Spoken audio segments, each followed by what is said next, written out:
I have your attention. We're going to get started. Would you please rise for the invocation?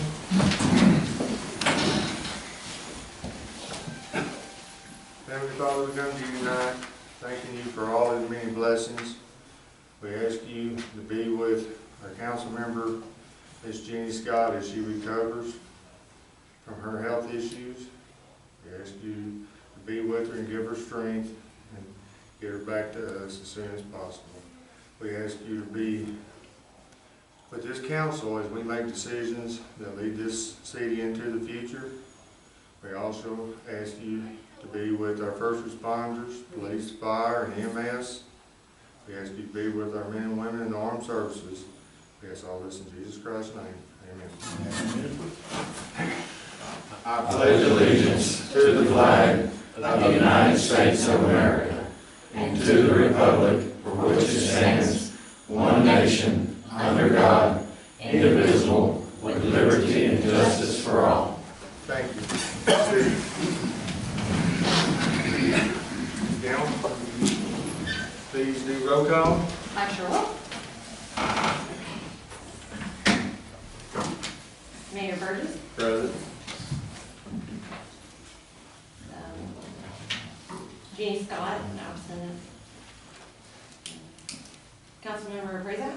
Present. Councilmember Gendry Shaw. Present. Councilmember Hernandez.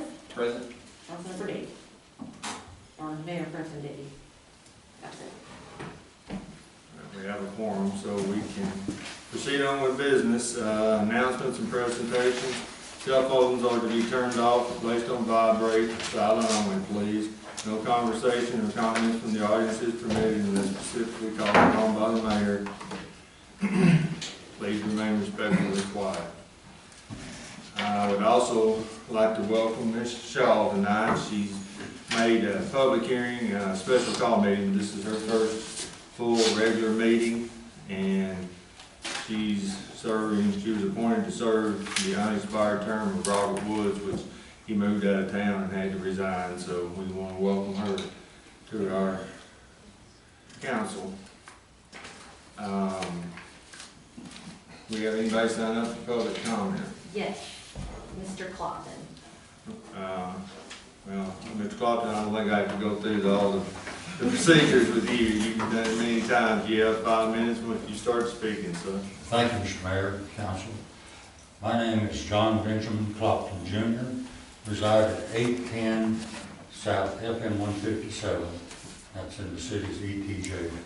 The city limits is right across the street from me. I rise tonight to visit with you shortly about building codes. All right. My life's work in engineering and construction has been very heavily in building codes. Building codes are designed by model code organizations all across the world. Here in the United States, for example, fire codes out of the National Fire Protection Association, the building codes from the International Conference of Building Officials, and so forth. So they're model codes that you can buy them, just like buying a Bible at the Christian book. You can go down here and buy you a code book, but that code book is not applicable and effective in your city, in our city, or in a DTJ. I'm subject to your jurisdiction on subdivisions. The code is must be adopted. In other words, when I would work at the city of Dallas in 1970 to 79, city of Garland from about 1980 to 87. I worked with these codes. Now, when they're adopted, you can grab a code and say, you start as a city employee. I could take a code and say, I want you all to go to this code. That code, even though you can go buy it like a Bible at the Christian bookstore, you go down to the architectural engineering bookstore and buy it right now. Or not tonight. And until it's adopted through the city attorney draws up the adoption orders. I could not use that to my city attorney in Dallas or Garland presented that to the council for adoption. Now, we've had some building code issues come up. Now, then the question comes up, what is the, how do you, when you start, you gotta start somewhere. Once you adopt the building code, these code bodies every year come out with amendments, and then every so many years they come out with a new edition, just like the Bibles. You'll get a new King James Version or a new modern version at the Christian bookstore, using it as an analogy. But you can't just grab it and start enforcing it. I couldn't as an inspector or as an engineer for the city of Garland, for example. It must first be presented to the city attorney, and the city attorney draws up and adopts an ordinance. If that's not right, for example, they may adopt, say, there may be a 1981 building code out there that some cities are still under. They've chosen not to adopt the other editions. But if someone's not got experience as an inspector should know, or an engineer should know, they've got to get with the city attorney or the city secretary and find out what code has actually been promulgated, been approved by the city. Then the question comes up, if you all approve agenda item 7, you're proposing such an amendment. Some amendments to the codes here. Now, the effectivity, and when you start enforcing it, becomes a big issue. If you all adopt it tonight, the big issue for me as an engineer is when, and my associate architects, and surveyors, and inspectors, when do you actually say, we're going to say this, draw a line, and the buildings that are designed after this point are under the building? Or you want to do it by permitting process? Or what if somebody has done substantial work, an architect or an engineer has done substantial work under a particular building code, and then someone at the city decides, well, we want to adopt something new. Well, that becomes a real thorny issue. If they've done all their design substantially under the old code before you all adopted this, and then what is the effectivity? How do you apply it? In other words, do you go retroactive and say, all that work you all have done under the code, all that work you've done under the old code is null and void. You're going to have to scrub it. You're going to have to start over under the amended code. So I hope in here there's provision real clear of what is the effectivity. And when you start enforcing, whatever you all approve of that. Thank you. Thank you, sir. Anyone else? Anyone else? That's all. All right. We'll move on to the consent agenda. All matters listed on the consent agenda are considered to be routine by the city council and will be enacted upon by one motion. There will not be separate discussion of these items. If the discussion is desired, that item will be removed from the consent agenda and will be considered separately. Under the consent agenda, we have approval of the minutes of the September 12, 2016 regular city council meeting and public hearing, the September 19, 2016 public hearing, and the September 22nd, 2016 special call meeting. Also, under the consent agenda, we have ratified the payment of bills for the month of September 2016. Does any council member have any items they would like to discuss under the consent agenda? If not, then the floor is open for a motion to approve the consent agenda. Make a motion, we present the consent agenda as presented. We have a motion on the floor to approve the consent agenda as presented. Have a second? Second. Second by Ms. Shaw. All in favor? All in favor, none opposed, motion carries. Moving along to items for individual consideration. Number 3 is discuss and consider approval of the Patriot Estates Phase 6A final plat and construction plans as presented by Dustin Wynn. Yes, sir. Step forward, please.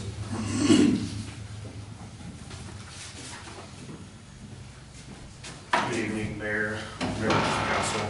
I have a copy of the plat. Take a look at it.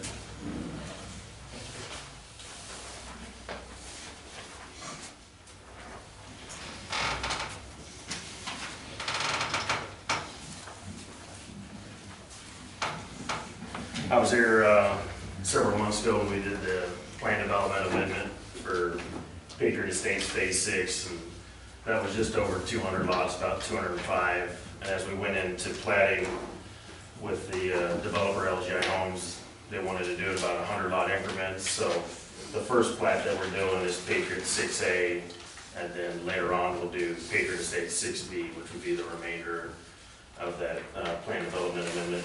So what you see in front of you is a copy of the plat, and basically it tucks around that existing amenity center. Access is from Patriot Parkway and also President's Way with Phase 2. We've been working closely with Michael and Verducci on the construction plans and plat. And also Mountain Peak, who's the water provider. At this time, if there are any questions specific to the plat. I have a question. My name is Lorna Shaw, and I'm new to the council, but I do have a question. I do live in the Patriot Estates. And one of the things that when they sold us our property, they told us, and I have a copy of the website, states that they would have endless walking trails, which I do not see on here. Children's playground, I'm not sure if that's with the existing playground, is that what they're considered? Pool, private pool, community clubhouse, picnic areas, I don't see any of that. So that is my question, Chief. Was that from LGI Homes? Yes, it in the is. Phase 5? Yes. From the walking trail, there is a trail that goes in the overhead electric corridor. No, it's only a sidewalk that runs from the Patriot Estates to and it's a sidewalk. It's not really a walking trail. There is probably about 300 acres total in this development, and some of the amenities get phased in as the different phases come in. So within this plat, there are no additional parkland area. Globally speaking, on the zoning, there is not only a park acreage, but a park fee that has to be paid as it gets developed. So some of the amenities are not existing. So right now you've got the actual soccer field, and I think it's a basketball court, and then you do have a sidewalk. If that might have been what they were referring to as a meandering trail. Well, when they were talking about the clubhouse, were they talking about the existing clubhouse and pool? I mean, on the website page, they're talking about a private pool. Is that the pool that's already there, or is that what they're mentioning? That would be what they would be talking about, would be the existing. So they amenities don't center. have any plans that you know of to put additional pool in, do you? Not to duplicate what's already there now. And a clubhouse, because that's not really a clubhouse, that's the pool house. I would say that in there, I can't speak specifically to their brochure, but I would tend to believe that they were probably referring to the pool and the existing clubhouse. I think if you look at the overall global scheme, there is, along the creek, there's some amenities that are shown in future phases, but at this time, it would be the existing amenity center. So, without looking at every lot here, there's no additional playground areas in this actual addition, is there? That's correct, there's none. And a second exit, is there? So if you, on the far right, there's President's Way, that connects to the existing Phase 2, so we'll be connecting to that street. So that will be your second point of access.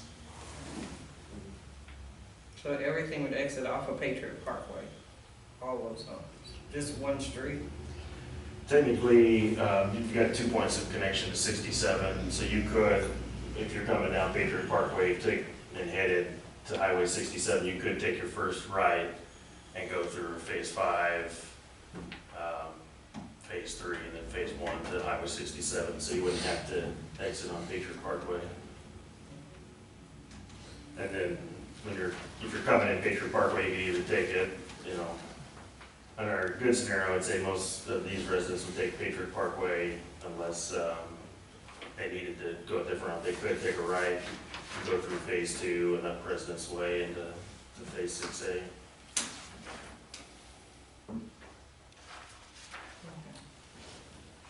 Mr. President, you have anything? Mr. Hernandez? I know that at the very, very beginning, they talked about ballpark. And when is that gonna come in? Or where at? So on the plan development, that sits to the right, and there's not necessarily a trigger for when, like at a certain amount of homes. I will say, most of the subdivisions that they do over the Metroplex, they do like to phase that in as the homes are coming in. They're not a typical developer that would want to just wait until, say, at the very end. But that would occur when that area gets platted. It wouldn't be within the limits of phase 6B. You know what phase it would be in? You have any idea off the top of your head? We don't have a, global phase for 7 or 8 or 9, you hadn't platted that out yet? I would say, just because the access is close, that it sits right across that overhead electric corridor. So, from a transportation standpoint, you don't have to extend that many roads to get there. So I would assume that phase would be sooner than later, because then the further you go, the more road length you'd have to build. How many places is there gonna be? Just over 4 units per acre, and there's still, I think, 290 acres remaining, so there's a lot of homes left. Yeah, I couldn't say, I heard, and it all depends on how many homes they put per phase, but it could be up to 14. There are a lot of, when that original plan development was done, there weren't the gas wells. Now, there are gas wells scattered throughout, 500-foot radius that you have to stay away from. So that does, I think the original density was around 5, but I would say over, 1,000 homes, and if they're doing it could be up to 10 phases.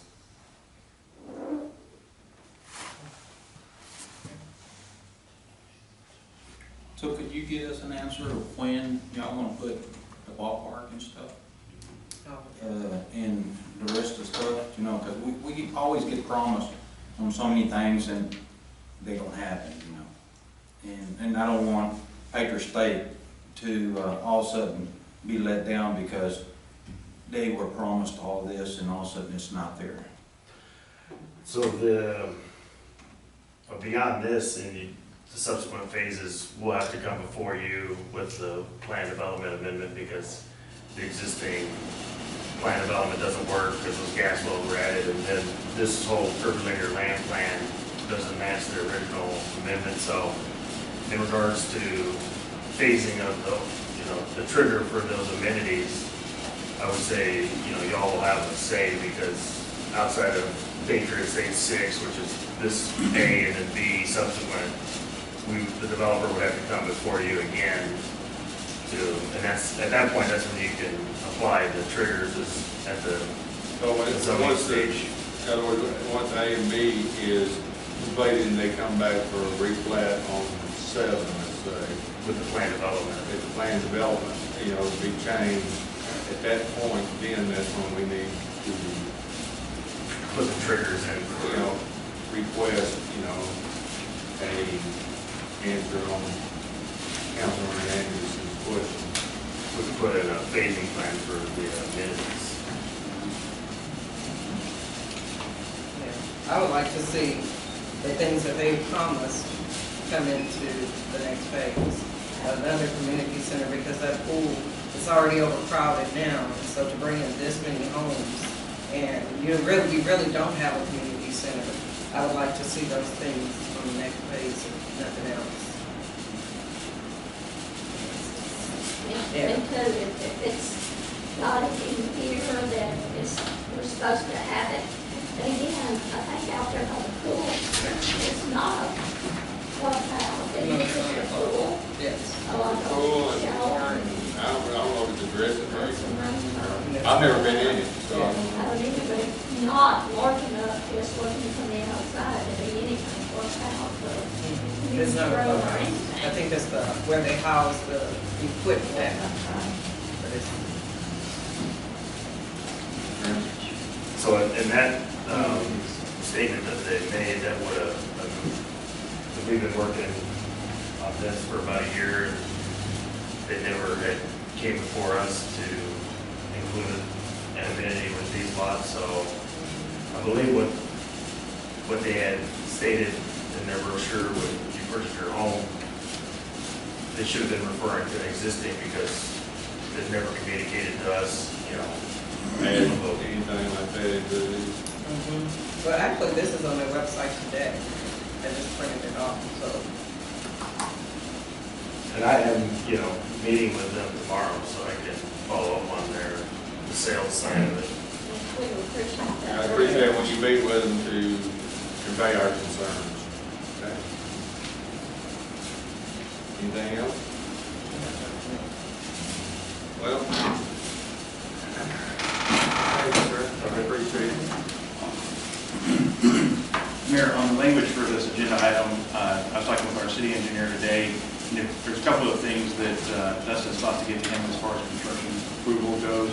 So is there a way that we could put in there approval of the construction plans, approved by the city engineer, sort of like we did for the liquor depot? There's just a couple of things that Dustin wanted her, Michael to review.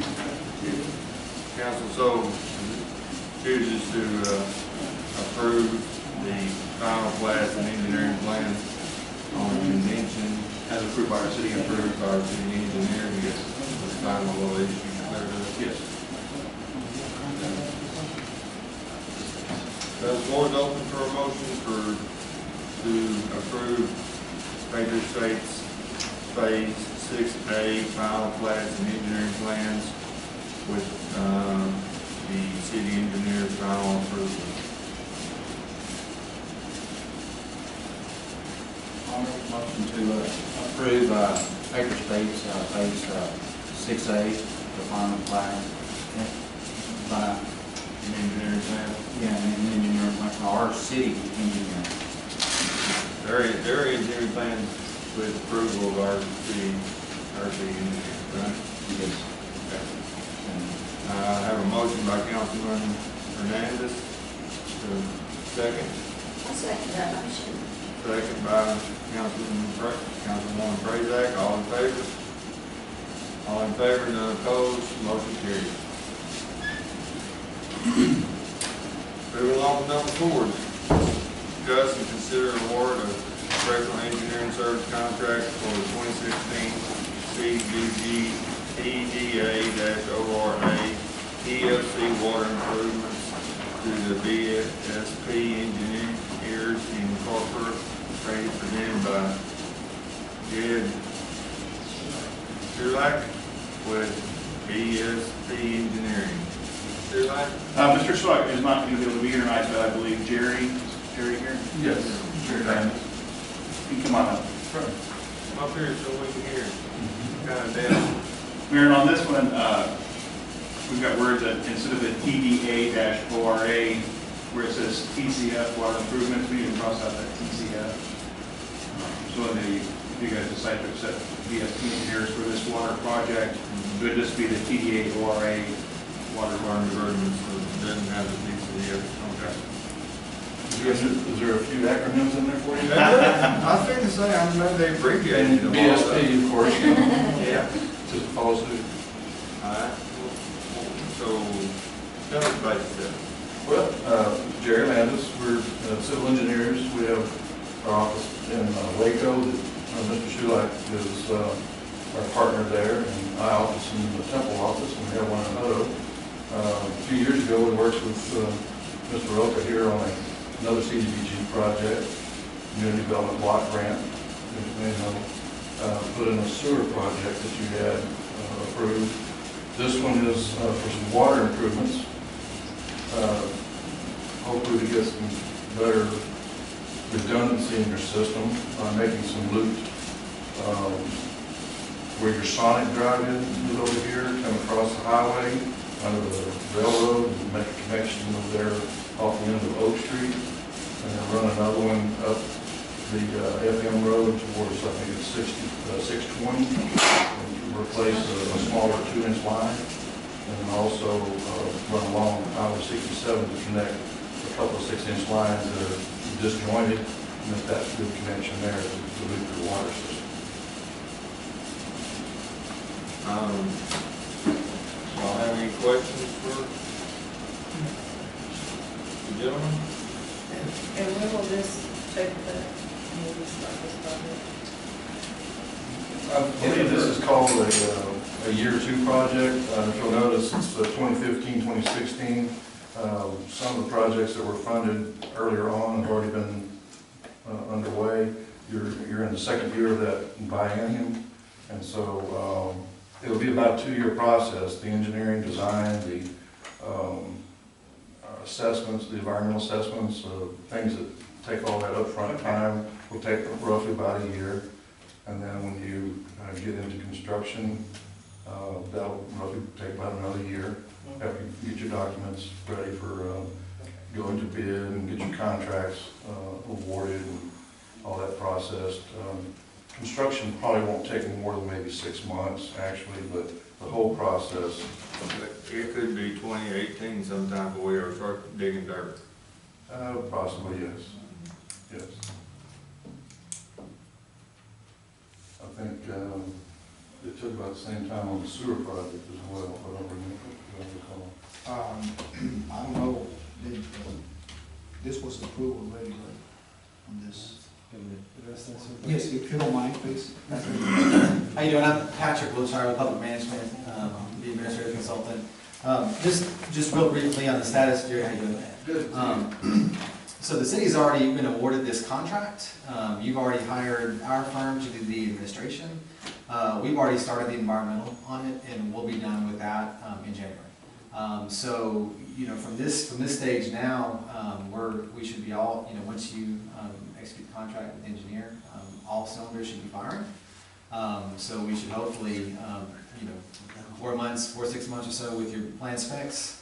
We'll have clearance by January, February at the latest, and then hopefully we'll be able to greatly exceed some of these timeframes, weather permitting and bidding permitting, assuming we get good bids. And we should be very well underway. But construction timeframes next year? By spring? I would say, you know, best case scenario, okay, so don't just hold me to this, but best case scenario is that we're looking at potentially the summer bidding based on those timeframes. If we have clearance by January, you guys are looking at that point in time, then we can get this thing out for bid by the summertime.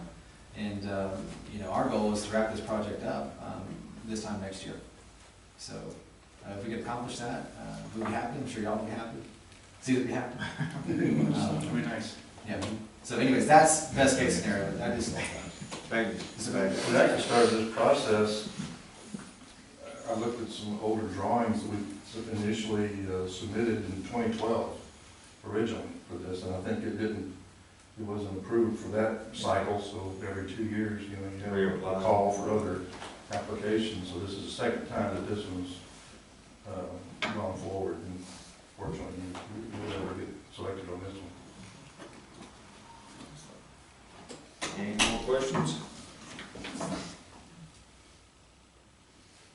Mr. Hernandez, is there anything? No, sir. Well, there's no further questions. Thank you, sir. I appreciate it.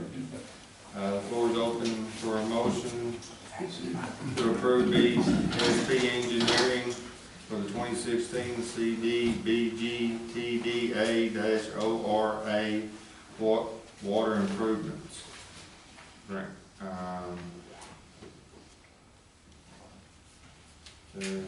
I make a motion that we accept I make a motion for the BSP engineers to professional engineering services to contract for the 2016 CDBG TDA-ORA water improvements at BSP engineers. Thank you, Councilman Shaw. I have a motion by Councilman Shaw, second by Councilman Hernandez. All in favor? All in favor? None opposed? Motion carries. Thank you, sir.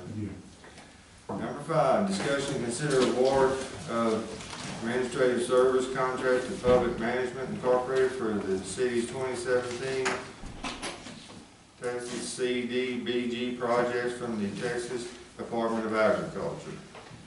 That's you again.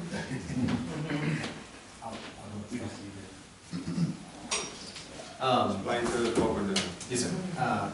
Patrick Wiltshire, Public Management. So, as Jerry mentioned, just real briefly, the city is able to apply for these grant projects on a 2-year biennium.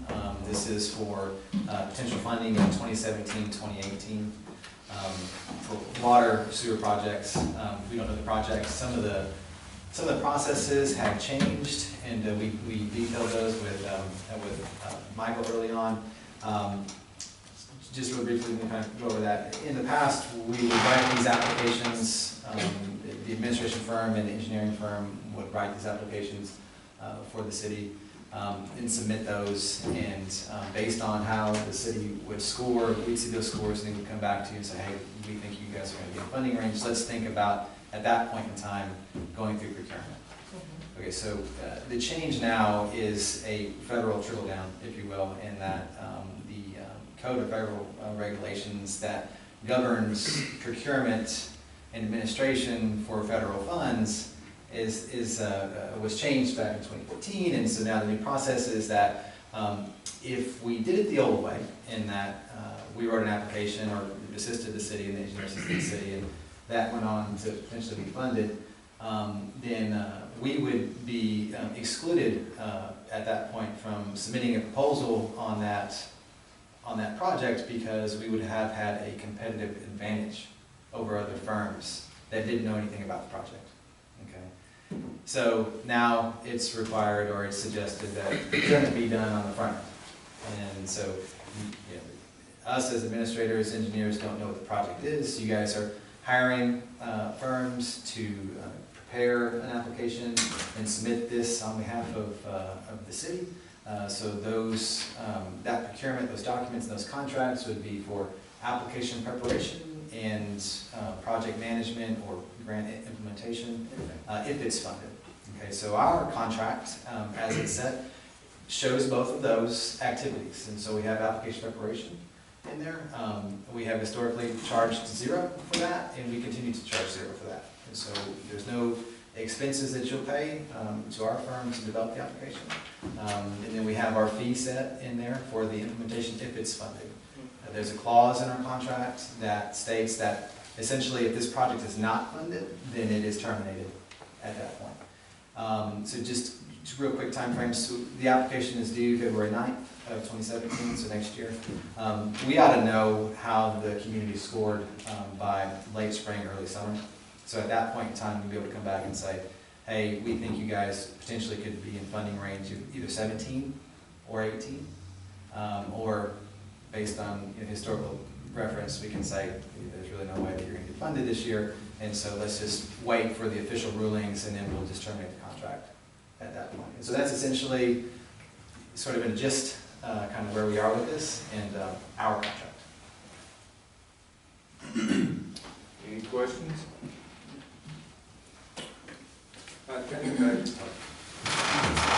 Mayor, on this agenda item, on item number 5, where it says the city's 2017, it needs to be 2017, 2018, and then community development projects as opposed to CDBG projects.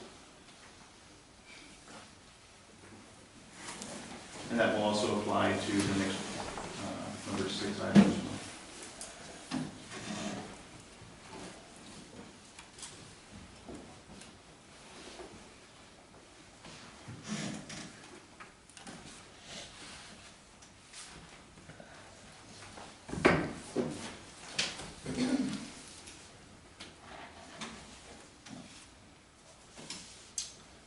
So there's no further questions, the floor is open for a motion to award the administrative service contract to Public Management Incorporated for the city's 2017-2018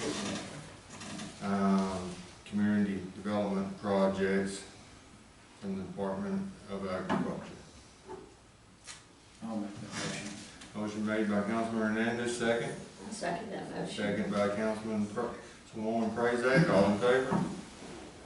All in favor, none opposed, motion carries. Number 6, discuss and consider award a professional engineering service contract to Bearcoff and Hendricks and Carter LLP for the city 2017-2018 community development project from the Department of Agriculture. Correct? Yes, sir. And Mr. Craig Kirkhoff is here to talk about the city council about that. Good evening. Craig Kirkhoff, Hendricks and Carter. We are municipal engineers based out of Dallas, Texas. Been doing about 47 years in North Central Texas alone. Excuse me. I'm a partner at that firm, and so what that means is there are 8 of us that own that, and we live in North Texas. We don't live on the East Coast, West Coast, or anywhere else. We're right here in the region. When you and I sign a contract together, I work with you. You call me, I am the engineer of record. I don't go back and hand this off to somebody else you've never seen. Excuse me, and then go out my day. We work together as a team and go forward. We're municipal engineers only. That's all we do. We don't do any private work. We don't work for developers. So at the end of the day, when we sit at the table, we are on the city's best interest only. That is our only standing. We have no conflicts of interest. Stand before you tonight, as Patrick mentioned. We also made an RFQ for the procurement process for the 2017-2018 TCVG projects, and we responded to that RFQ to Michael, and pray for your consideration. Questions? I do have one. Yes, I just ma'am. thought about. When you go through the bidding process, how do you submit those bids? I mean, to all of the contractors, or?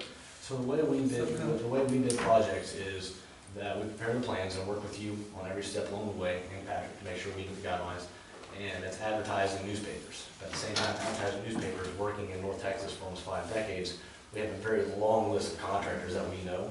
So through our own personal resources, we will send an email blast out to every contractor. So every utility contractor, we're doing a water line project, we'll send it to 100-some utility contractors so that they know this project is open for advertisement. And then I'll track that as we get closer to the bid opening, and we get within 4 or 5 days and kind of see how long that list is. And if we need to kind of make some phone calls and help encourage some people that, hey, we got this, make sure you're aware that we're very closely in tune with where the plan numbers stand.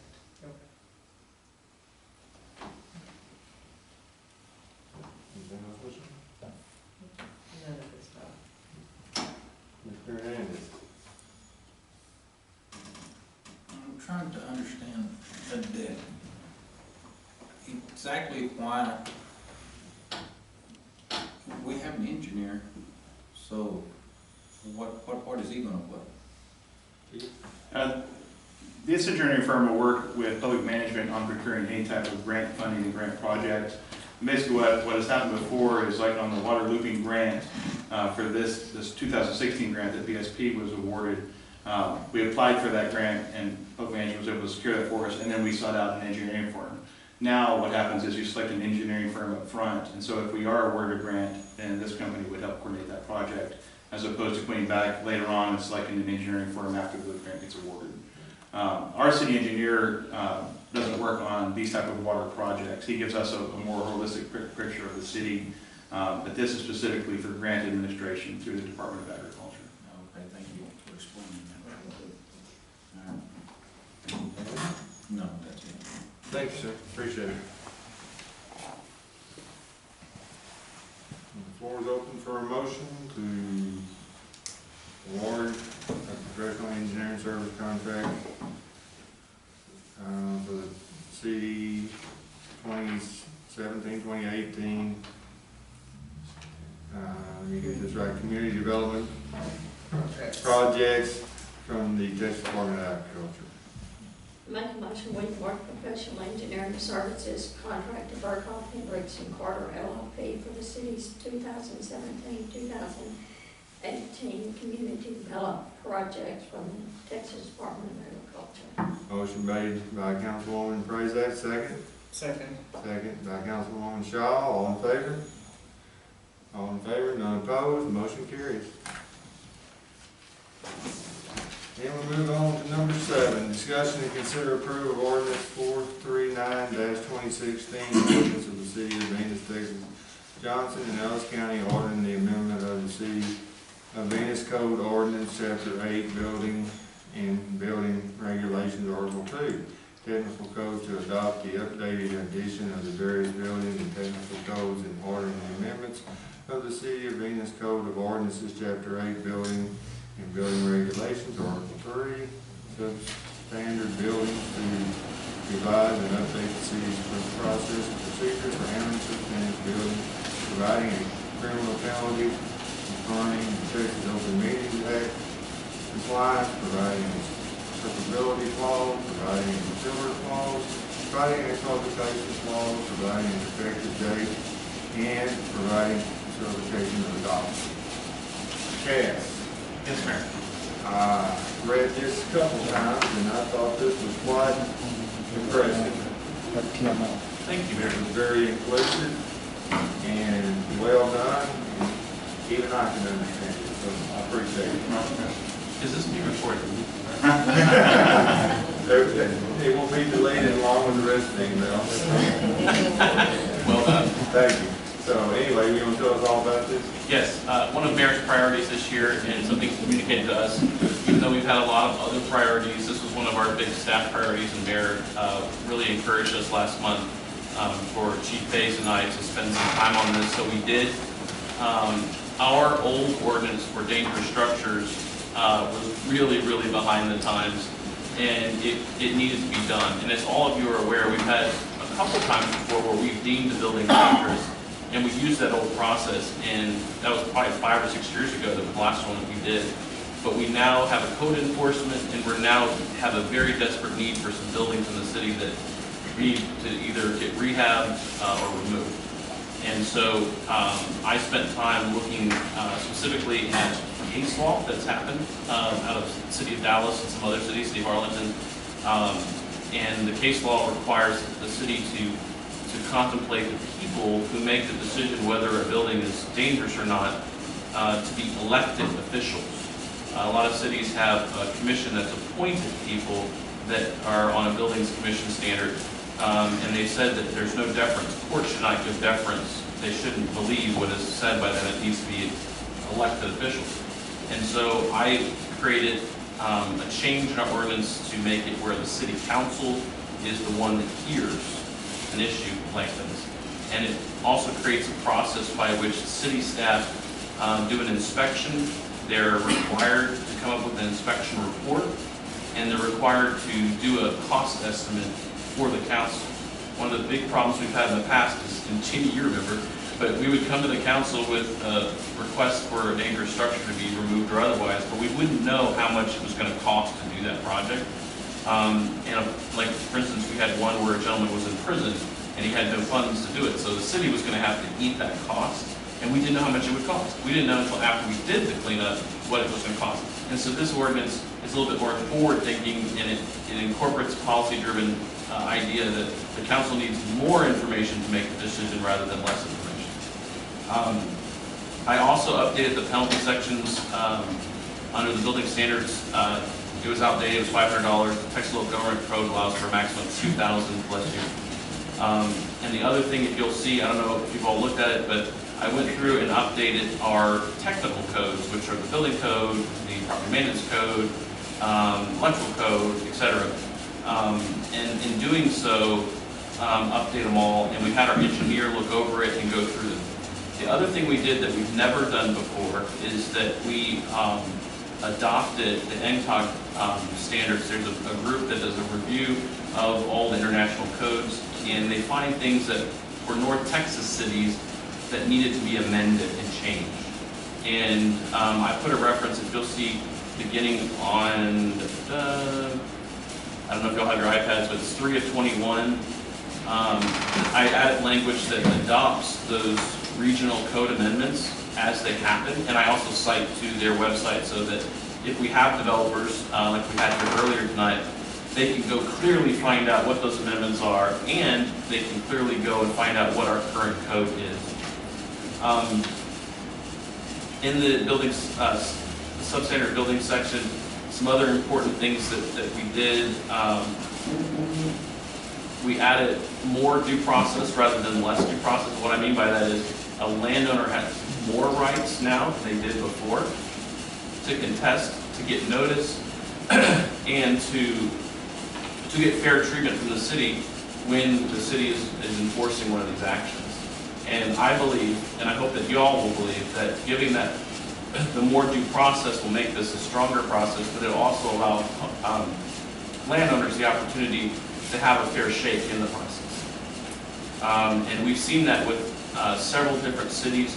As they've updated theirs, they've done the same exact thing. They've made it more fair, oriented towards the landlord and the homeowner, and it allows the city to still do what it needs to do, but it allows for that more fair process.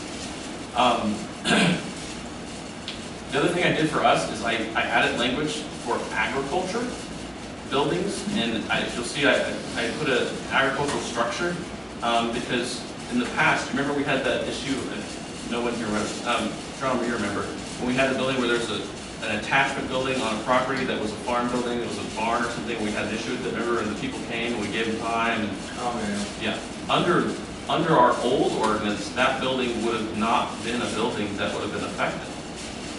So I created the agricultural structure to kind of encompass buildings that might have had a previous ag exemption for purposes of the ordinance.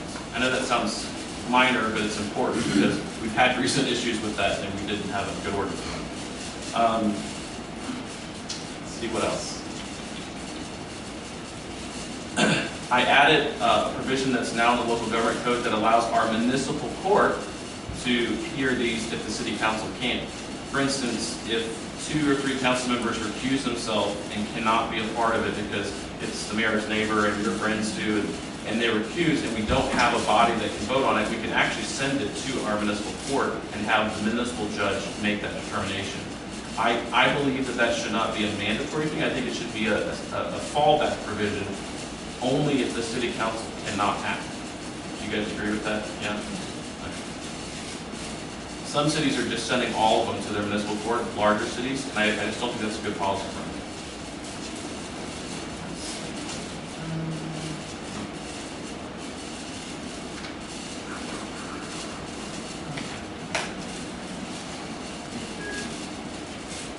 That's all I have, and I've worked with Chief on this and with our engineers, and I think that as with all new policy, that there will be some tweaks and changes we'll need to make over time, and we'll only know that once we actually start doing it. I tried to think of everything, but you know how the world works in city government.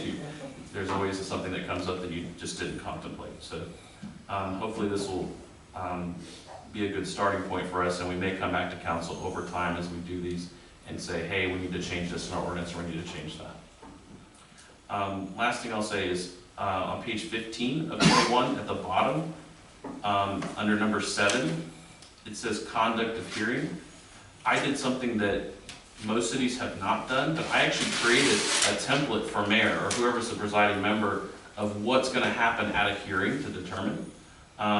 Giving public comment, giving neighbors comment, creating restrictions on that, allowing for the investigation report to be an inspected thing before the meeting, and for there to be an actual presentation of that inspection report with any photos, video, or audio.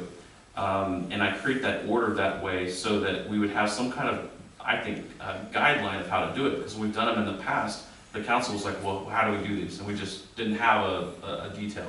And so I hope that you all pay attention to that provision, particularly because I think it sets up a good way for us to do it. That'll be a clean and open type of situation.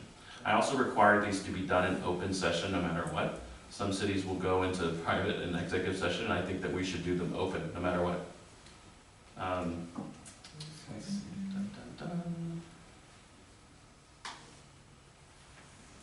And I created a new lien provision where we can go and file our liens and possibly recoup any city expenses at a later date. Our old one was horribly outdated and didn't incorporate new case law and statute. And that's it. And I'm open for questions if you guys have any. Chief, you have anything before we start? With questions? I know this is an important issue for the city because I believe for economic development reasons, for property values, for a lot of good homeowners who take good care of their property, there's some structures around that are maybe decreasing the value of their property substantially. And I think going forward, this is a really important ordinance for us to have that's fair to the homeowners, that gives them the opportunity to make improvements. But also, if they fail to do so, the city has the power to go in and remove those structures. And we all know there's probably 4 or 5 structures you can think off the top of your head immediately that needed refurbished or removed from our city. And then being able to hold property owners responsible going forward, making sure that the standard of living in Venus is representative of a good, safe city. And I think, Cass did an amazing job on the ordinance. I was really happy with what I saw. I think it's workable for us as a city staff to be able to achieve the things in this, to be fair to the citizens as well as good for the city. Well, I have a question.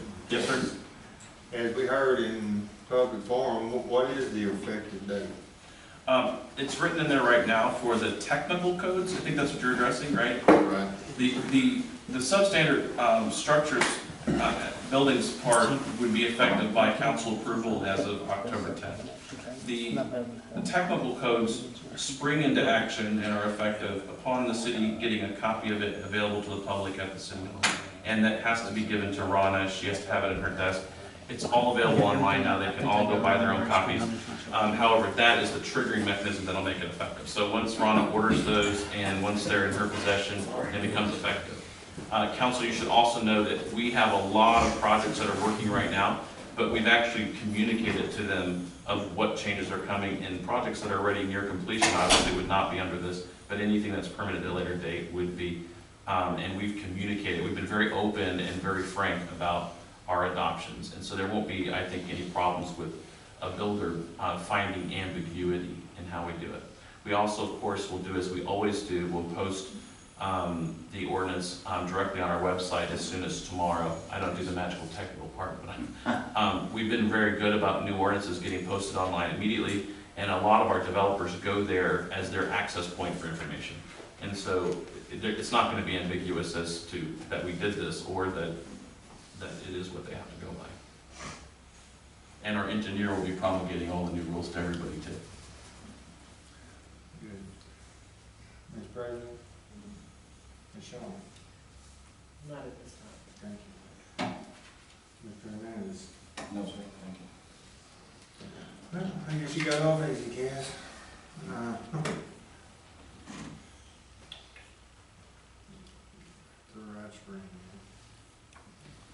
So, the floor is open for a motion to approve ordinance 439-2016. I'll make a motion to approve ordinance 439-2016. A motion made by Councilman Hernandez, second. I'll second that motion. Second by Councilwoman Prezak. All in favor? All in favor, none opposed, motion carries. At this time, I'm going to reconvene this session of the City Council into executive session, deliberations regarding real property and water and sewer master plan.